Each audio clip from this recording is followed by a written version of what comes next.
All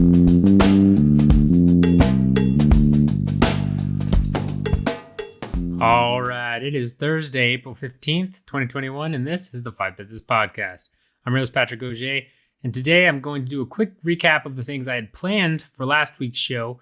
I do apologize, I got sick and unfortunately wasn't able to record, but I'm all good now, so I'm going to just go over a couple things that I wanted to touch on last week because they were important enough to go over. We're also going to discuss a update with the MMA ratings. So if you haven't seen lately, there's a lot of discussion about Bellator's ratings now that they're on Showtime, Combate's ratings. I know Campbell McLaren's out there touting those ratings big time. Look at UFC on ABC ratings. We're going to break all of that down and see who's really getting the best of the ratings war and how a couple of numbers may be a little bit deceiving. Then we're going to talk about Triller has bought FITE TV. It's a huge move by the promotion. I'm going to explain why it's a really big deal and what it means for them going forward, especially with the huge Jake Paul versus Paul Askren fight coming up. And then lastly, UFC antitrust lawsuit updates. So not exactly what we wanted to hear last week, unfortunately, but a couple of changes that are important to note that we should cover. So with that in mind, we got timestamps at the bottom as always, and let's get right to it. All right, so the first thing I want to get into here is just a couple of tidbits from last week that I didn't get a chance to go over because I was under the weather, unfortunately. And that is the PFL doing NFTs and BKFC's pension plan. So let's start with the PFL real quickly here. So if you don't know what NFTs are, I'm not the guy to break down exactly, how it all works with the crypto and, the blockchain and all of that. That's not my area of expertise. I know some about it. I've written a story about how Battlefield FC was looking to do their own crypto. But basically what an NFT is, equate it to a digital baseball card or basketball card. There's a unique identifier in it so that it's a unique moment that you own. And it's kind of like a GIF, right, of somebody dunking or hitting a home run. In this case, MMA, it's, knocking people out or submitting what have you. And you're able to trade them just like you would baseball cards or NBA cards and things like that on a marketplace. NBA Top Shot right now is by far the hottest market for NFTs. If you haven't seen anything about Top Shot or people talking about Top Shot, you pay $9 to get 3 moments. And it's very hard to get into. Tons of people trying to buy stuff up. But right now on the marketplace, the resale value of them is already insane. So if I get 3 moments for a $9 pack, minimum each moment is going to be, I think the lowest I've seen is $4 or $5 a moment. So that's a minimum profit of $6. Because if I sell every moment for $5 and I paid $9, I get $6. It's just free money, right? There is a marketplace fee that comes out of it. So I think it ends up being $4. But point is, you get pretty much free money if you're able to buy a pack. And some of these moments go for much, much more. Had a buddy who, ended up buying a moment for, I think, $7, reselling it for $78. I mean, that's how, this marketplace is on fire right now. That gives you an example of what's going on in NFT and in Top Shot in particular. It is a bubble. Some NFTs have already lost 70% of their value and it's kind of leaking. I don't think it's popped yet, but right now it's still all the rage. There's still enough of a fad. And PFL was able to sell 250,000 tokens for $2 a piece in under 10 minutes. That gives you an idea of how crazy this is. Because in less than 10 minutes, they sold out their entire inventory and raised $500,000. Now, the company they're working with, Socios, I think I'm pronouncing that correctly. I hope I am. SOCIOS, who's launching these tokens and doing all this. I'm not sure what their cut of it is, but PFL just made a significant portion of $500,000 for 10 minutes simply by releasing tokens, right? It's something we can expect to see more of. The UFC is already working on their NFTs that are expected to come out in the next couple months. And as long as the market hasn't, completely deflated, the bubble hasn't burst, so to speak, you can expect that most of the moments in the UFC are also going to be, selling on fire and that stuff. Even if the bubble has burst, imagine owning a unique Conor McGregor knocking out Jose Aldo moment, right? or Yair Rodriguez throwing an elbow and landing that KO against Korean Zombie. You know, how awesome would it be to own a unique individual like GIF of that? Those moments are always going to be worth money. So there is a market for it. It is here to stay. I firmly believe that, but it's going to apply to other MMA promotions, especially since PFL, you know, with the social token did kind of a test run and proved how viable it was. It's only a matter of time before Bellator looks at this. I don't know about Combate or One. I would assume both of them are looking into this. If they haven't already, they might be. I might have missed it. But yeah, UFC's already on it. That'll happen in 2 months or so. So expect that coming down the pipeline. Definitely going to be some interesting deals being made with some of these companies that are making the NFTs and actually, you know, doing the coding, doing everything to create them, and some deals behind this business wise that I hope we get some more insight into, because I am curious about it. And I may actually be talking with someone from Socios here on the podcast, hopefully soon. We are in talks. We've reached out to them to see what's going on with that. But it is a thing that is here to stay, I guess. So if you're looking at NFTs and you're saying, yeah, this is a fad, how crazy it is right now is probably a fad, but NFTs are not going away. This is a new thing that will continue to persist and will still have some value, especially for promotion, to sell these moments and be able to make a very big amount of money on it. I mean, you look at WWE, they released special Undertaker NFTs that sold out very quickly, except for two particular moments. One where Undertaker threw Mankind off of the cage. If you know pro wrestling, even if you don't, you've probably seen that, you know, GIF or video. That was selling at the auction. I don't know what it sold for at the end of it, but it was selling last time I had looked and checked on it for $100,000 for simply selling a moment. So that's a very, very easy, nice way to raise revenue for a promotion. You're going to see a lot of that. You're going to see a bunch of marketing towards NFTs, I would imagine, in the UFC. I would imagine even more so in PFL coming up here shortly. So that covers that. For BKFC and the pension plan, Dave Feldman announced that he wanted to set up a pension plan for fighters based on his experiences in the industry. Obviously, his father is a very famous boxing promoter and, you know, said he thought it had to be done. He felt it had to be done. This is a huge step because this isn't fighters, you know, putting away part of their money. This is the promotion essentially putting a certain amount of money, I believe a percentage is what he says, and matching it into an account for fighters so that they have a retirement fund. That's big. That's huge, right? You don't see that in combat sports. You don't see that in pro wrestling. You don't see that in most anything where you're an independent contractor. So, you know, he's obviously talking about not a ton of money, right? I think he said, you know, 20,000 to 50,000 is what he listed off in the interview. And you know, I'm not saying that that's an insignificant amount of money. Obviously, it's not, you know, I can just retire and I don't have to do anything. I can just pull from my BKFC pension, but it's big, right? We see a lot of fighters, you know, have issues after they leave, whether that's due to, you know, blowing through their money or it's due to, you know, the effects of injuries from being in the cage. You know, Spencer Fisher, the great article, if you haven't read it on MMA Fighting, I know I've talked about it on here before, but make sure you check it out. You know, things he's dealing with since leaving the UFC. Something like a pension fund like that can help with medical bills, can help, you know, get him through, you know, downtimes with some of the issues that he's facing and that really affect his everyday life. And that's big. That's very, very big.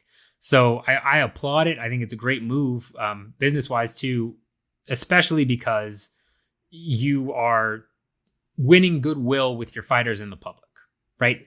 Bare knuckle, part of the reason it took so long to get bare knuckle back up and running from when it was banned ages ago was it's seen as one of the most brutal combat sports, right? I mean, it's bare fist, lots of blood. If you haven't seen bare knuckle made events, especially some of the better ones, that have, gone 5 rounds and just been wars, you get cut up. It's a brutal looking sport, and there's a stigma to it, even more so than MMA and boxing. This buys a lot of goodwill, I believe, with any audiences that, may know about bare knuckle. I'm not talking about the pure casuals that are going to look at it and say like, ew, that's gross, whatever. But may say, it's a little brutal. I think this buys a lot of goodwill towards, viewers and audience members, or maybe people who are on the fence, because it shows that they care and it shows that they're taking steps that, other promotions are not. It just differentiates them, right? I've talked about differentiation on this podcast multiple times, but it's a key part of business. You have to differentiate yourself. And the more you're able to differentiate yourself in a positive way from your competitors, the more value you will be able to extract from that differentiation. I think by offering fighters a pension, you really give a lot of fighters who are fed up a lifeline to, and an invitation to come knock on your door and say, hey, I want to, maybe work with you. You're actually setting up a pension. You clearly care about us. Let's see what's getting done. I mean, let's look at some recent examples. Eddie Alvarez, right? Just had that DQ loss in one, has recently come out in an interview at boxing, Oscar De La Hoya. I don't know the likelihood of that happening. I'm not going to go into that, but he's looking for other options because of, some of the issues he's had in one championship. Place like BKFC is a, definite option for him, and having a pension set up might, sway him to maybe move over there, especially because he'd be one of the bigger stars. He'd probably be able to get a good deal, and he would probably get a nice, bigger percentage match, right? You could probably work that into your contract negotiations. That's important. Tony Ferguson, right? Had to go to the hospital after UFC 249, and the UFC, I guess, was a little slow paying his bills, according to Ferguson, and was looking about now moving into boxing because of that. Here's BKFC, a place that I think Tony would fit in. I could easily see him relishing, a chance to fight over in BKFC, and then you get a pension, and he's probably much more likely to trust BKFC to pay his hospital bills when he sees other structures in place that show that the promotion truly cares and looks out for fighters. We've heard a lot of promotions say that they care about their fighters, that they're looking out for them, all of this. Actions speak 10 times louder than words. So much more louder than words. And setting up a pension like this where, Tony doesn't have to pay anything into it to get money out, it's hard not to look at that and say, well, maybe Tony takes a look at BKFC if he's really done with the UFC and pissed off enough about the situation he found himself in after UFC 249, right? So I think it's a great move by Feldman. He says ticket sales are going up. He says things are going well. Pensions in general, I like that he mentioned it was a percentage match. It's not a, necessarily lifetime type thing either. It's not a traditional pension you might see at, working for a city government or the federal government or something like, or a school, something where, hey, I get my pension where I collect X amount of paycheck per month for the rest of my life type of thing. It's not that type of pension. It's more of a, 401k match where they just kind of like employer puts all of its money in and you don't have to put any in. A lot like what goes on in, say, Australia, right? That country, you have to, if you employ people, you have to put 9.5% of their hourly or salary into a savings, 401k investment account type thing for them. Don't have to contribute anything. They just contribute 9.5%. So it's similar to that, which is good because that also traditional pension plans, we have to pay people for life and all of that.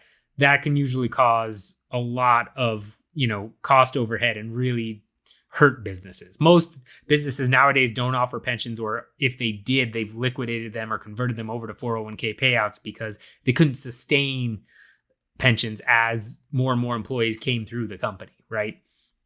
So I like that move as well.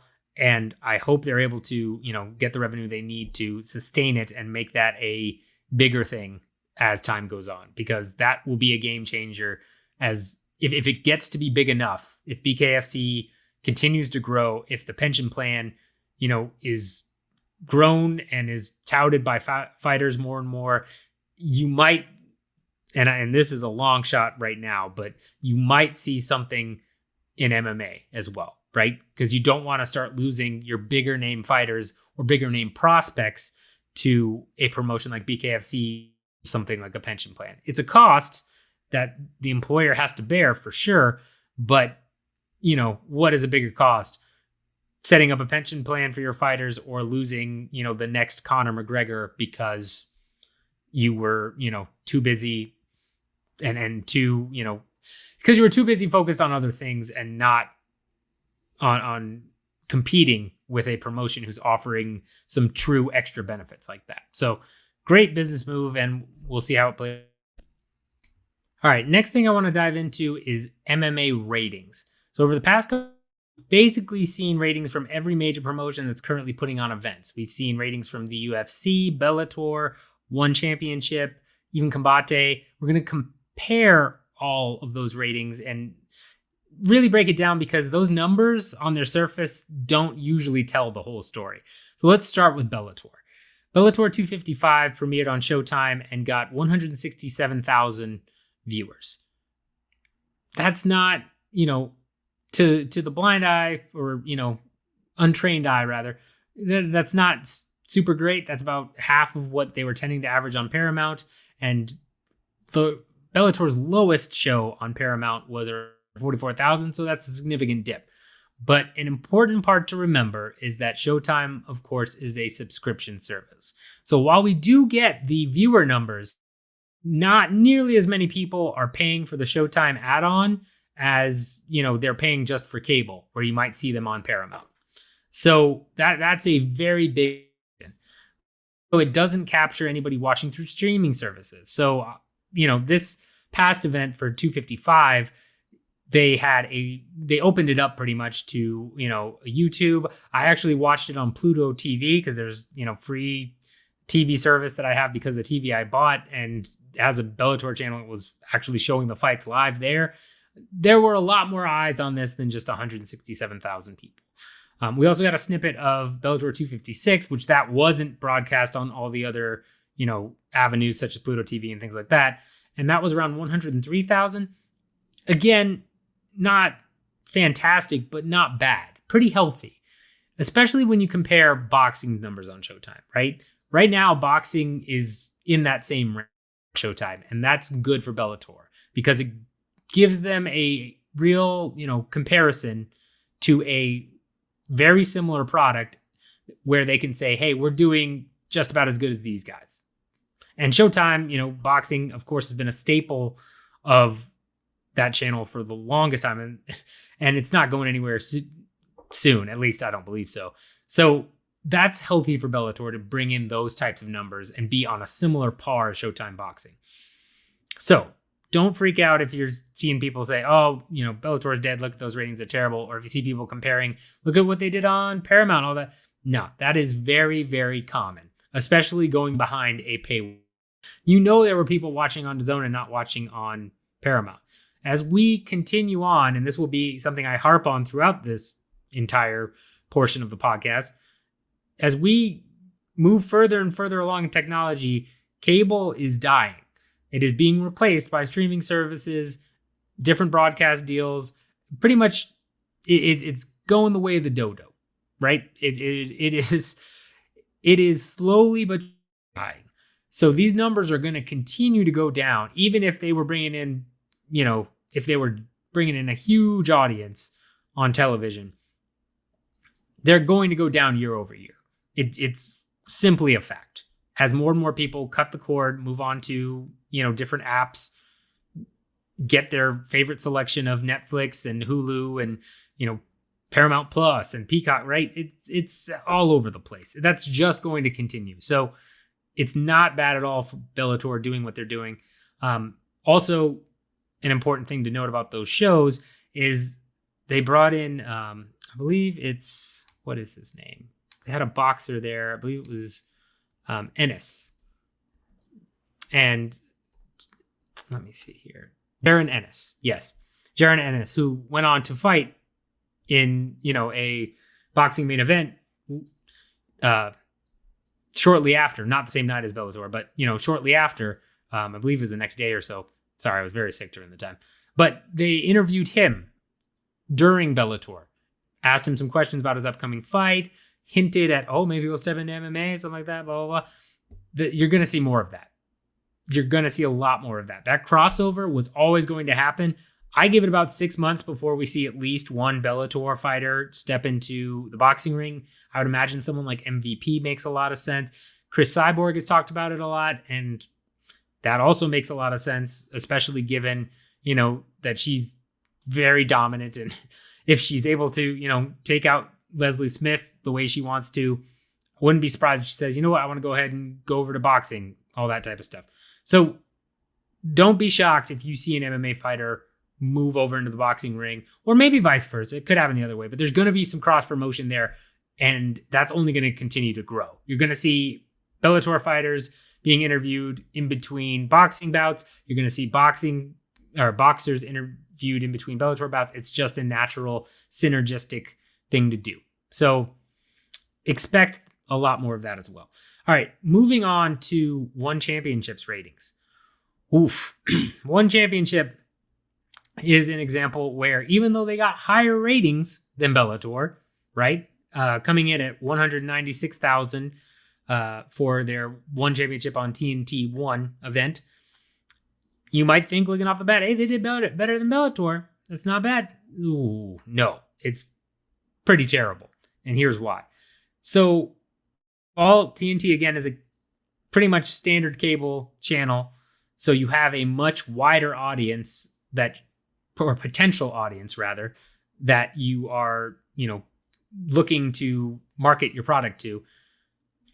2, they had a lead in from AEW pro wrestling program that was in 700K. So 700,000, and did very well in the 18 to 45 demo, which is also the same demo that One Championship wants to, go after. It's the key demo, so to speak, that everybody's trying to get a part of.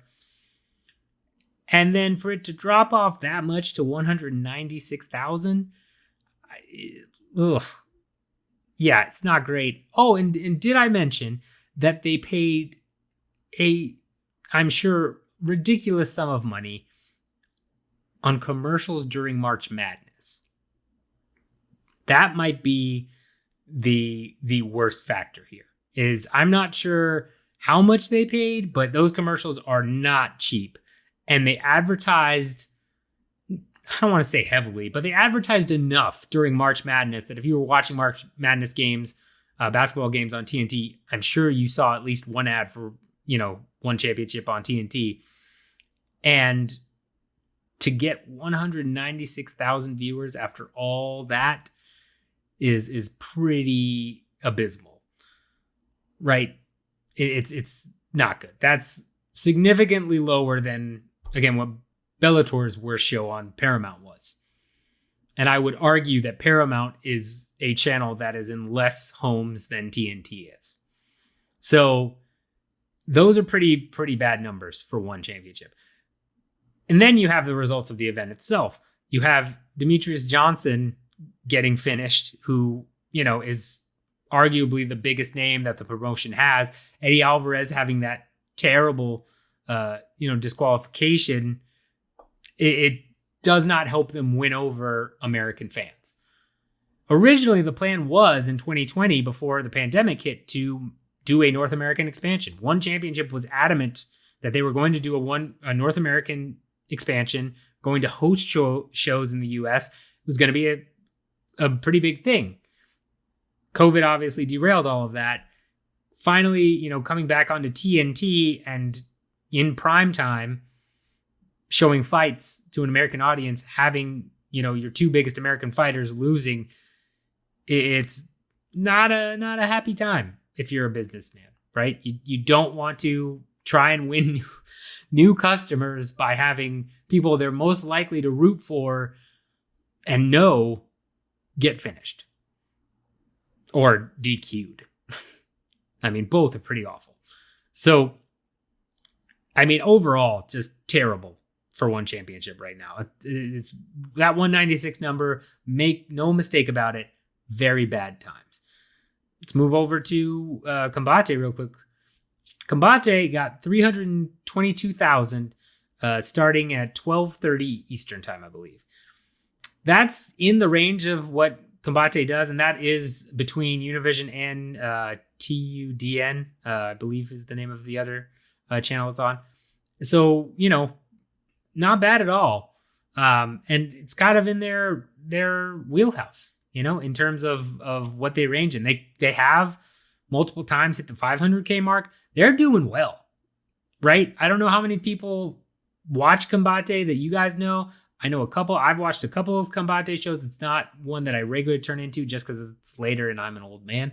But that is big. The fact that they've pulled in those types of ratings, that they beat Bellator, I expect again, because Univision and TUDN is obviously much more widely shown than Showtime. But the fact that they beat one by that margin when they are not out there, doing March Madness commercials, and they're not in prime time. One was in prime time. Combate is late night, like late night. It's impressive. It's very impressive. So yes, Campbell, I hear you. I see you on Twitter always saying media's not talking about your ratings. Well, here I am talking about your ratings. They are very good. I will say this. I will admit you've done a great job. If you happen to watch this, I'm sure you're not. But still, point is, they're actually doing very well. And as they've rebranded to Combate Global, which I talked about on the last podcast, that, they're growing. They're going to be bringing in more fighters from all over the world. It's a very healthy sign for them. I expect them to become a larger presence in the overall MMA space as time goes on based on these indicators. It definitely seems like they're on the up and up. So yeah, great work, Combate. So last but not least is the UFC. So UFC, of course, is going to be bigger than all these guys pretty much because they're the UFC. They are so far ahead of, all of the other promotions in terms of just name recognition, broadcast deals, everything, right? Talked about it a bunch on this podcast. So their ratings on ABC, which is network television, which means it's even more people than cable, because it should be anybody that just has a TV should be able to get some of these channels for free. They did 859,000 for UFC on ABC 2 versus their 1.22 million on their first debut card. This isn't unexpected, right? It isn't an off time. The card started at 11 Eastern, I believe, or maybe even 11:30 Eastern, something like that. Maybe even earlier. I'm not sure. But, main card was at, and that's the prelims, actually. I apologize. 11 Eastern was the prelims. Main card was at 2 p.m. That's right. 2 p.m. Eastern. It's afternoon television. It's not prime time. It's an off time for, especially on a Saturday. If the weather's nice, in a lot of places it's heating up. Coronavirus in the US is, getting more under control with vaccine rollouts. A lot of places are starting to open up. Not super shocking that it's going to be down to where it is. And it's not that far off over some of their other ESPN nights either, right? So that's not necessarily a great thing because more people should hypothetically be able to watch it on ABC, but it's still something you kind of expect. It's ABC is a network that does things like, I think The Voice is on that one. It's on one of them, but you know what I'm talking about. It's a network that typically doesn't show combat sports. Really doesn't. So it's not shocking that, yeah, it got okay numbers, but it also, didn't blow the doors off or anything crazy. That's not, that shouldn't be shocking at this point. The prelims on ESPN, though, on and off hour, they did 322,000 as well. So again, shout out to Combate because they're a much smaller promotion with much less marketing and name recognition. And they matched the UFC prelims on ESPN, which is a big deal. So that again shows Combate's health and growth. And for the UFC, it's not a massive blow or anything of that nature. I mean, we're talking about prelims early in the morning, late morning rather, and early in the morning on Pacific time, and it's not shocking that they're going to be lower. A lot of afternoon UFC cards have been bad, have done far less ratings than other cards. I believe it was Colby Covington versus Robbie Lawler. That main event did like 320,000 or something like that, and that was the main card, and that was an afternoon card. Not shocking. And it's this stuff happens. It's not the same effect as UFC on Fox. UFC on Fox was doing better than that, but again, it's not surprising because this is a network that has not catered to combat sports, or even they're not exactly the super sports network anyway. So they're not as synonymous with sports as, say, maybe Fox. So it's not great. You don't want to see it as a promoter, but really UFC is so focused on the ESPN Plus deal and getting their guaranteed broadcast rights. This doesn't really hurt them. This more of anything is a concern for Disney, right? Who owns ESPN and ABC. That's who really cares about the ratings. The UFC already has their money guaranteed. So even if those ratings dropped to just terrible, lows, it's fine. They've got so many more years left on this deal. They've got plenty of time to figure out a plan to recover and bump up those ratings if it becomes a real strain on their partnership with Disney. Or they can just sit back and say, well, it's an off year, whatever, we'll try it next year, because they're so far out from the end of this, near this huge broadcast revenue rights deal with ESPN. They could care less about the ratings. So yeah, they really, really aren't batting an eye at this. Disney might be looking and saying, hey, how can we position this better? Or could say, you know what, we have other things we'd rather put on ABC instead. But all in all, this doesn't hurt the UFC really at all, at least right now.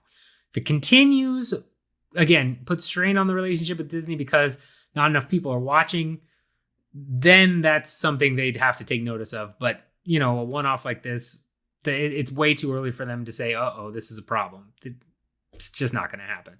So hope that gives you an idea of the ratings and what they mean for each promotion, how the numbers, again, don't really just tell you right off the bat. You can't just order them highest to lowest and say, hey, here who won. No, you can't do that with this type of thing. If anything, I say Combate won the ratings game because they're on, cable television, and they were able to match what the UFC, a much, much bigger brand with much more name recognition, did in their prelims. That's huge, especially because they're both off hours too. It wasn't Combate's in prime time or anything. No. So yeah, hats off to Combate. They win the ratings war. Again, Bellator, I think, is still in a healthy spot. One championship, not so much. And UFC, they don't care. All right. Next thing I want to talk about is Triller's parent company buying FITE TV. So if you don't know what FITE TV is, it's a streaming service that covers combat sports and pro wrestling. A lot of obscure combat sports and pro wrestling shows, but also bigger shows like Ryzen for MMA and TNA's Slammiversary and things like that for pro wrestling. So they kind of, that's their niche, is just almost any pro wrestling or, MMA event or boxing or what have you. You might be able to stream it. Some obscure events that you can't watch otherwise. So they originally started out as flips, I believe, backed by Jeff Jarrett in pro wrestling. And it was much more pro wrestling focused at first. They've expanded out into MMA and boxing and all sorts of combat sports as well. And this deal is a good move by Triller, I think, in the long run, if they can sustain the growth they're projecting. And here's what I mean by that.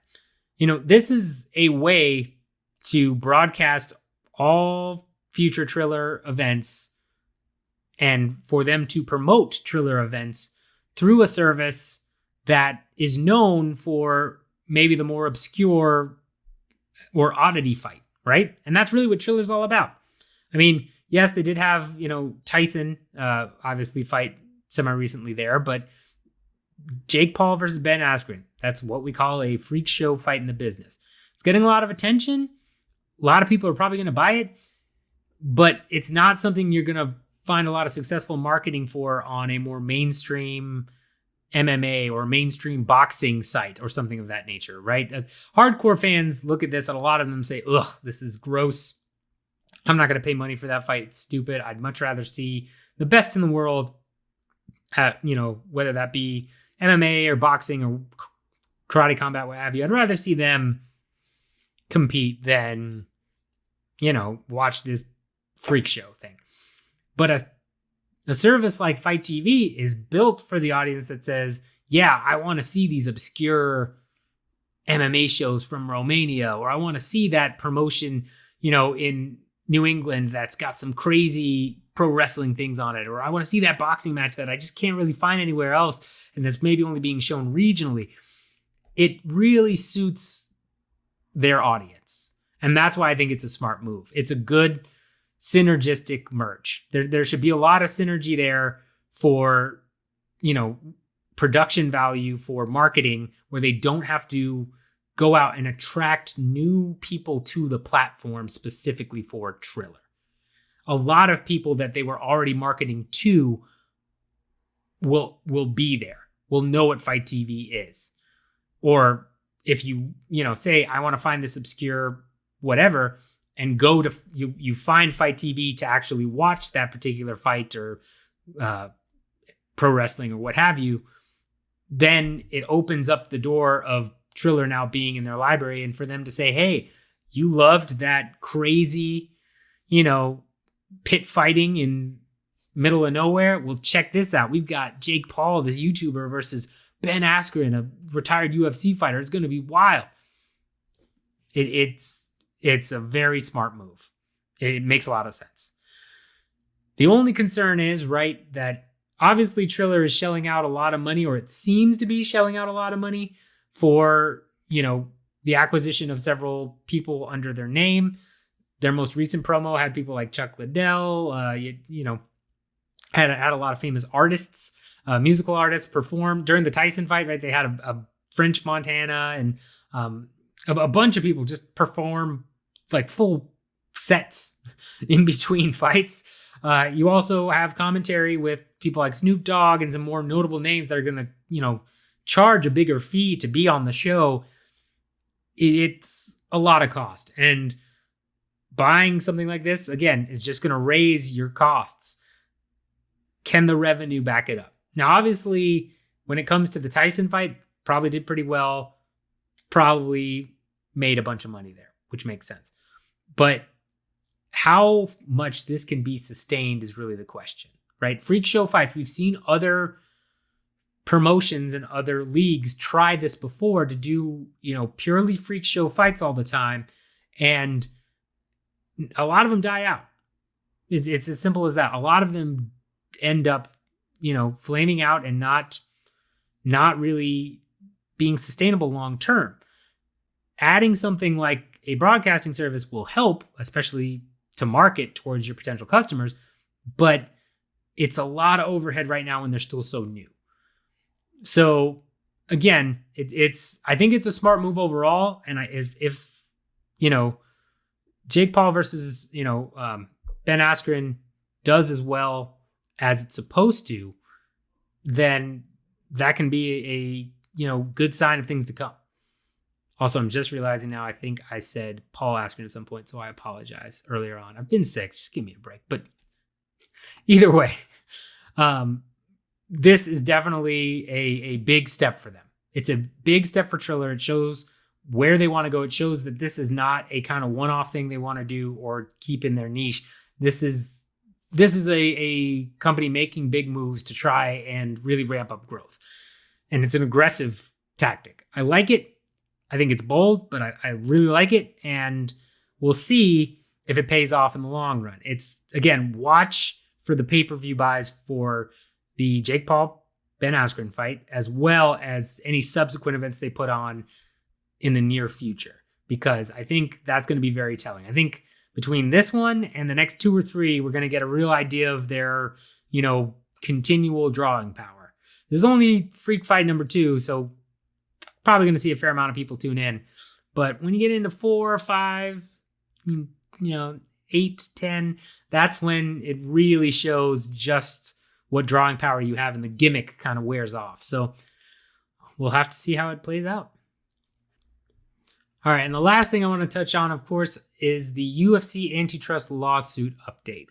So I was very excited. I tweeted something out last week, excited about how, I was sick and I was going to miss the show, but we should hopefully get some, rulings on a couple of things, get a written order on class certification, as well as maybe some disclosures of documents. And this instead turned out to be a giant, not waste of time, but sort of waste of time. So Judge Boulware called this hearing to essentially see if the attorneys had any new briefs or any, new briefing needed to be done based on the fact that another antitrust lawsuit case had gotten a written opinion that affected this one. I won't go into the details on that. I know Show Money, which I'm sure many of you watch this, and Show Money. If you don't watch Show Money, you should. It's great stuff.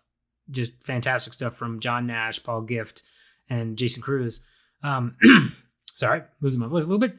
And so they talked about the specifics of that case. I won't dive into that here, but it essentially affects what Judge Boulware will have to do moving forward. Now, the judge indicated that, it doesn't really affect his opinion too much. It's not going to change what he felt was going on. So I still expect him to rule in favor of class certification.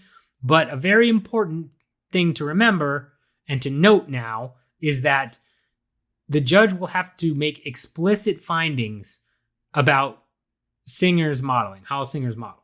So again, in terms of what that means, big picture, the judge is going to have to really explain his reasoning a lot more as to why he ruled the way he did, which means when it gets to the appeals court, which it will, because the UFC's already said that they intend to file for appeal, it's going to be scrutinized that much more by the appellate judges.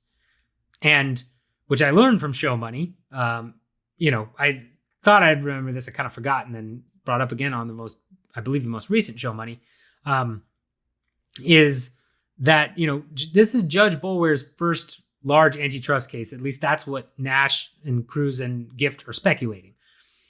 So he may be, taking a couple liberties or a little unseasoned in his opinion in these types of things. He hasn't necessarily seen a lot of big antitrust cases. So it could affect his ruling here, right? Or the way that he processes the information. The appellate judges will be much more seasoned. Those are guys that, look at this stuff regularly. They're going to have many more years under their belt in this type of stuff. They're going to scrutinize whatever Judge Boulware, puts down and says that his reasoning is for ruling a particular way in terms of class certification. And they're going to have a much more seasoned eye, and it could very well end up overturning the judge's ruling. That's really what it comes down to. I think there's a much greater likelihood now, because of what's happened in this other antitrust case, where Judge Boulware now has to really make explicit, hey, this is why I ruled the particular way I did. Here's my reasoning. Here are the facts. Here's why I did it this way, ruled this way.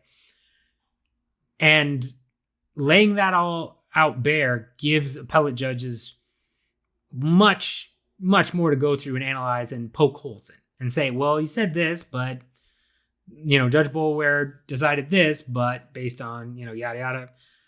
It really opens up a greater possibility that Boulware's ruling gets overturned. That's what it comes down to. Now, if it makes it through the appellate court and it holds up, then I think even if they tried to appeal it again to go to the Supreme Court, I think that's much more likely than to really hold, right? I don't necessarily think it will go that far. We'll see. I mean, in terms of the Supreme Court accepting it, But then again, you never know, right? UFC is a major company. They're a major player. It would be a landmark sports case. So it's very possible it does get accepted. But the main thing that this hearing did was kind of lay that out, that because of the other court decision, now Judge Boulware really has to go into detail about this stuff. So we still don't have a written opinion. We probably won't for some time. He said sometime next week, but this is, again, it's been ages. He said in September that he was going to have a written opinion for class certification. It was all going to be said and done. He technically could have written the opinion before this case concluded and had their own written opinion. So it's kind of nuts at how delayed this has become.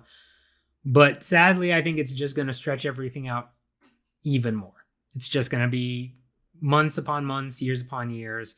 And as John Nash pointed out, it's a real hit to the fighters rather than the promotion, right? The UFC, the longer this extends for the UFC, it's kind of better for them because that allows them to continue business as usual without paying anything out. They have to pay their lawyer fees and all of that. Yeah, but they don't have to worry about, this ruling or the lawsuit, causing major disruption. They're able to kind of go about business as normal. Whereas fighters who are trying to get this money and who could use this money, well, they just kind of have to wait. So, it just extends things out. I'm in full agreement with John Nash in terms of the ridiculousness of how long this process is. But what it means for us is that, unfortunately, no fighter contracts, no, Brock Lesnar made this or anything fun that I've been hoping for and telling you about for months and just, been giddy about, hoping that they unseal those documents. That's not coming yet. He did say that they were going to schedule a hearing and look at the calendar to schedule a hearing to talk and discuss and allow the parties to discuss why certain documents should be unsealed or kept sealed. That's what originally this hearing last week was supposed to be about. But given the way this whole process has gone, it may as well be 3 months from now when all this stuff happens. Who knows? So I will keep you informed as always on that. But sorry, it doesn't look like we're getting anything like that anytime soon. If you're waiting on it, I know I am too, and I feel your pain. All right, guys. Well, thank you so much. If you are watching on YouTube, if you're listening on a Podcast Addict, Spotify Podcast, Apple Podcasts, anything like that, make sure if you're on YouTube, hit that like, subscribe, bell notification. You know the drill. I say it every time. Thank you for bearing with me. Sorry if I stumbled a little bit here. If my voice is a little raspy, still getting over stuff that's going on with me. It's not a great time, but at least I'm able to do the show again. So I'm excited to do that. And also for, you guys that listen out there to the whole thing, if I'm not, I will let you know at least by noon of Thursday if something unexpected like this has happened, right? Where I'm unable to get the show out because I'm sick or something crazy has happened with the weather. It's happened a couple of times. For those of you listening on Podcast Addict, things like that, if you don't see the show by Thursday, probably means you might see it Friday because we have been delayed 1 or 2 days. But I wouldn't hold out hope for, I'd wait till next week if that happens, if you're not checking Twitter or anything like that, because we will announce it. But obviously things come up, things happen. So I appreciate you guys bearing with me. Love that you guys listen to this. Love that my last, episode did so well. I thank you so much. That's what I'm here for. I love that I got some questions on stuff. If any of you have any questions, drop them in the comments in the YouTube chat if you're watching on YouTube, or hit me up on Twitter. I respond to any and all questions about the business stuff. I love talking about it, all about that. And yeah, thanks so much, guys. I really appreciate it, especially while I'm dealing with this illness and it's just a not fun time. So until next time, get money.